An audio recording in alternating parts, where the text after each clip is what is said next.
Mufasa knows is so many things. It's my questions, it's my answers, it's my journey. It's, things I know to be true that I now want to share with you. Blessings, my beautiful people. I hope everyone is feeling, what is it, très magnifique? I don't know. Just very, very good. Um, I've been sort of implementing things that I knew worked for myself that I had just either walked away from or just literally forgot or just fell off. It's like when you're like exercising and you're doing it, and then one day you don't go, then the next day you don't go again, and then by the time you know it, it's been like long time since you've been on the practices that you know you need to be on to live your best life. And so I have been sort of like today I got up and I ran for the first time in, I don't remember the last time I went for a run, and it felt great. Like my body remembered, like, oh yes, I love this. I woke up at a decent time. Like I literally checked my phone to see what time it was at 5:05 this morning. Although I didn't necessarily get up out the bed until later on, I stayed awake and just meditated and played in the conscious realm. So today I really wanted to talk about how we're the ones getting in our own ways, guys. Like even when it comes down to the racial stuff that's happening in politics, the way our emotions are responding to these things, the lack of care and attention we're paying to our earth and energy, and the quality of food we're allowing to put into our bodies. One tidbit about the food that I'm just going to slightly touch on. I've been seeing a lot lately where people are responding to the fact that we don't have access to food. The food that we are being given is a food-like substance. It's not fruit juice, it's fruit juice concentrated, or it's made from fruit juice, but what you're getting is not actually fruit juice. We're literally feeding our kids styrofoam chips and calling it Cheetos and food, and we're allowing these things to nurture ourselves. So we're making the choice to do it. You do realize that if you stopped buying the things, they would lose money and therefore they wouldn't put their energy into making it anymore. You do realize, if you decided to grow your own food, you would have no reason to shop in the grocery store that's only providing you GMO foods. If you stop caring about eating, so it's like no one is responsible for putting the food into your mouth and into your body besides you. Thankfully, there's many resources out there to talk to you about how to detox, how to cleanse. And really, it's as simple as fasting. It's literally as simple as stop eating the shit that you're eating for at least 14 to 21 days so that your body can regroup. Like, no wonder you have acne. No wonder you have eczema. No wonder like these things are happening, because at the end of the day, you're choosing to consume something that subconsciously, consciously, whatever, is not good for you. So maintain your strength and focus on what is good for you versus complaining about what's not good for you. Because at the end of the day, you're the one that's making that choice to consume what's not good for you. So anyway, even with that being said, we are getting in our own way when it comes to a lot of things. A lot of people are out here saying that, or feeling like they don't have the confidence to achieve whatever dream it is they want to accomplish. And wow, what a devastating thing. Look at that for yourself. And that's the same thing. How many of us been complaining about the same job for 5 to 10 years, still talking about, well, we got bills to pay? Well, what did you do to try and shift your thinking around those bills and around the way you're generating income? Because you are the currency. Are you lacking in creativity? Are you feeling uninspired? Are you unmotivated? And even those things are a result of a lot of things that you've decided to do. So there comes a point where you have to just say, hey, this is the situation. These are the things that got me here, and take responsibility and be accountable for your own experience. You know, we have to sort of remember that at the end of the day, all of this is up to us. Every single part of it. The way that we treat the trees, the way that we treat our bodies, the way that we, consume art, anything, it's all up to us. You don't have to necessarily take and receive what's being given to you. Don't you know that? If you know it's not good for you, then don't do it.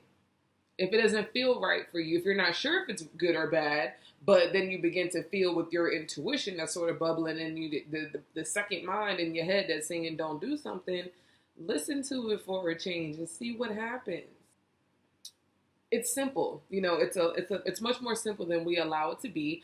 And when I'm speaking to you, I'm speaking to myself, So I realized for myself that I've been feeling super down this week, and I know it's because I have not been giving myself the confidence and the reassurance and the love that I need to really make my things happen. I've been looking for someone else to provide me the same things that I should be providing myself. And, today I was reflecting on like the need for love and being needy for love. And I feel like for a long time I've been needy for love because, I didn't receive it in a way that works for me for majority, if not all of my life, and so, yes, we all have a need for love. We need love to continue and to prosper, but the way that you interact with love is a whole different thing. And so I, been reflecting on that for myself and realized that me being needy for love is one of the things that has been holding me back from accomplishing the things that I know I need to do. I've been lacking in confidence in ways that I know and think I know I can do these things. I've been doing it. But for some reason, success and wealth and prosperity and abundance, these things have had negative connotations for me, especially coming from the Black community. We are known to have less than. We are known to be less than. We consistently put this white supremacy above us, and then wonder why we only reach a certain point, because we still have belief that there are other people suppressing us and pushing us down, and the only way we can come together is if we create unity under here, and then we're able to do like this. Well, to me, that's completely a waste of energy and time to have that thinking, because I know that before if this is to be true, which for me personally, not on a conscious level, like not on some high vibrating shit. It may sound crazy to y'all, but to me, when you begin to understand, like, outside of the racial polarization that's going on, you can experience a different life. There are okay white people in the world, just like not every Black person's a thug. Not every white person is a white supremacist. That there are white supremacist groups, and there are white people who want to promote all of this neo-Nazi, alternate, whatever, all this stuff that's happening. Yes, there are people like that who exist. There's no doubt about that. Just like there are people in the community, in the hood, that exist that are literally going to rob you and steal you as soon as you walk out the street.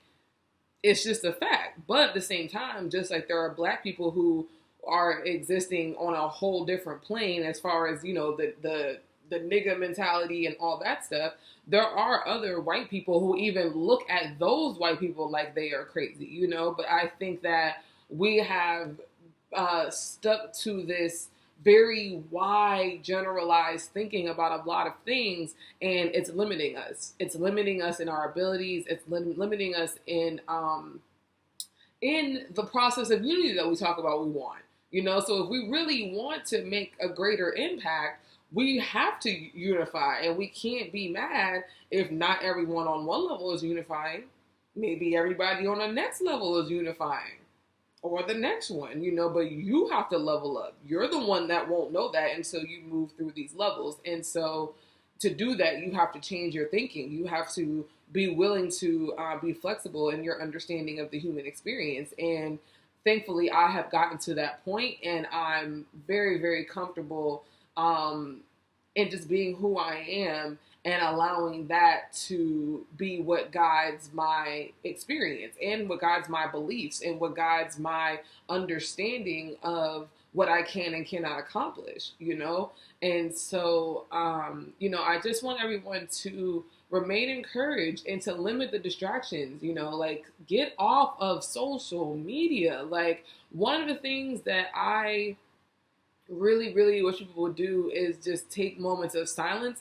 I honestly did not understand how valuable it was until I went to India, and until I spent 10 days in silence at Tashita Meditation Center. Like, I really didn't even understand that silence was a thing. I didn't even become comfortable with silence in conversations in rooms amongst people until I started studying counseling. Because as a counselor, I have to be able to exist in that space of silence in case the other person in the room needs to utilize that space. If I'm always talking and I'm always trying to, make noise and avoid the awkward silence, I'm not allowing something to happen. There is no guarantee of what that something is, but there's time that you have to be able to sit in silence, especially with yourself.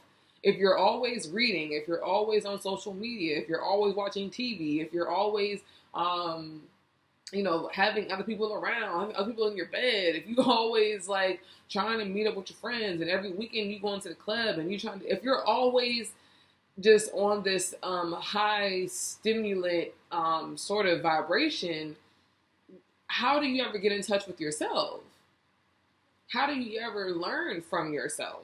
How do you ever even clearly identify what yourself is asking for or needing? You just don't know that. And so, oftentimes when I'm feeling overwhelmed, I take time to I remove myself. And I have been naturally doing it for a long time. People will be like, oh, you're going into hermit mode.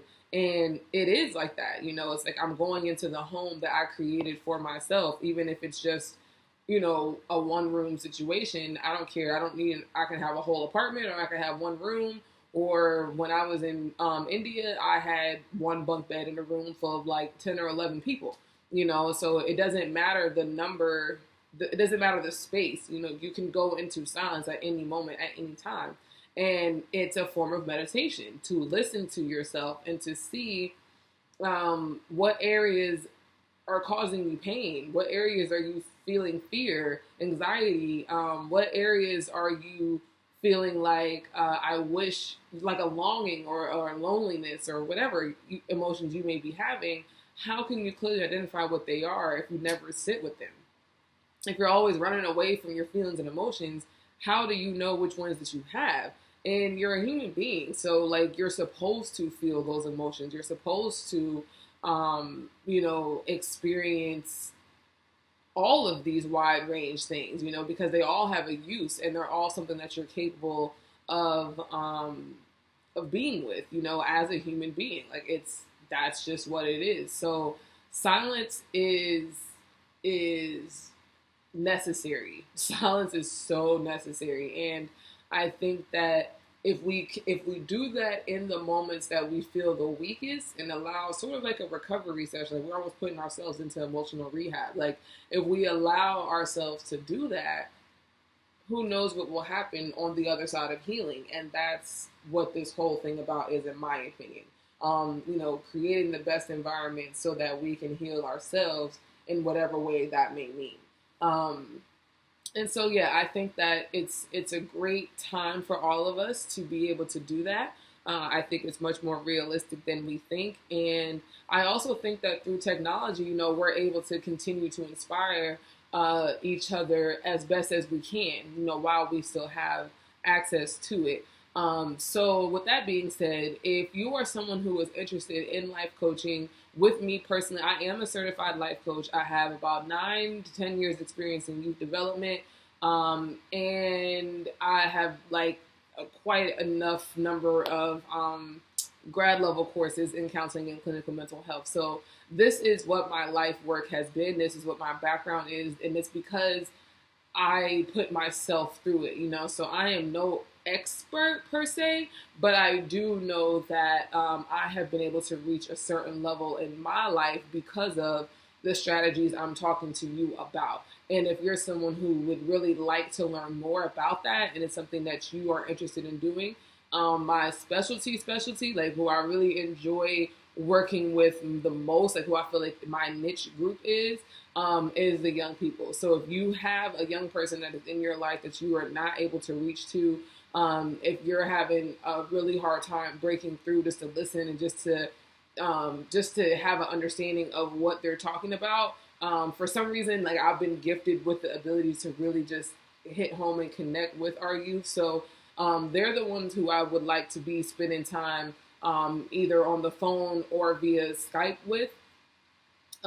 Most of my sessions I want to be doing through WhatsApp. So if you all are familiar with WhatsApp, it's a free international calling app that now has video and all kind of good jazz. So that's where I'll be doing majority of my sessions. And it's not to say that I do not want to work with older people, and you know, that I will work with whoever feels called, but just know that specifically who I'm like hoping this message and this information gets to, for me, it is the young people, because to me, they're the ones that's not really, to me, they're being neglected right now. That's who I want to target. So like I said, if you have a young person that you feel like could benefit from talking to someone like me who really has their best interest at heart, please connect them with me, have them send me an email, or you send me an email on their behalf, whatever the case may be, because I'm fully transparent in all of the conversations unless they specifically say, I don't want you telling anyone this information. And that's how it is. Like, I have to ask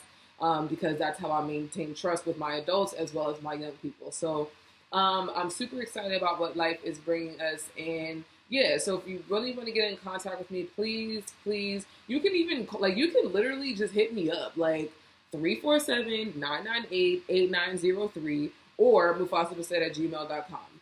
Simple as that. Literally, holla at me. Let's get this healing all up and popping. I love you so much. Stay woke about these streets.